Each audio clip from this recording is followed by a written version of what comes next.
क्या छोटी छोटी चिड़िया बड़े बड़े पहाड़ जैसे हाथियों को हरा सकती हैं? साइंस और लॉजिक कहेगी नामुमकिन, लेकिन कुरान कहता है हाँ। ये वाकया है इस साल का, जब हमारे नबी सल्लल्लाहु अलैहि वसल्लम की विलादत होने वाली थी।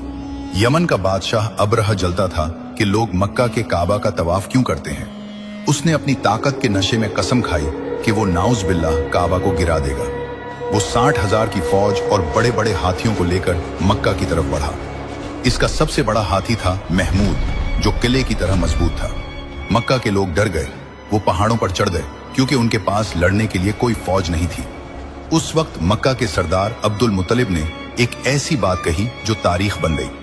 उन्होंने कहा, मैं अपने ऊंटों का मालिक हूं, लेकिन इस काबा का भी एक मालिक है, वो खुद इसकी हिफाजत करेगा। और फिर वही हुआ। जब अबरहा का लश्कर मक्का की सरहद पर पहुंचा तो वो बड़ा हाथी वहीं बैठ गया। उसे मारा गया, लोहे की जंजीरों से घसीटा गया, लेकिन वो काबा की तरफ एक कदम भी नहीं बढ़ा। जब उसे यमन की तरफ मोड़ते वो दौड़ने लगता, लेकिन काबा की तरफ रुक जाता। अचानक समंदर की तरफ से आसमान पर काले बादल छा गए। ये बादल नहीं थे, ये अबाबील परिंदों का झुंड था। हर चिड़िया की चोंच और पंजों में छोटे छोटे कंकर थे जो मुसव्वर की दाल के बराबर थे।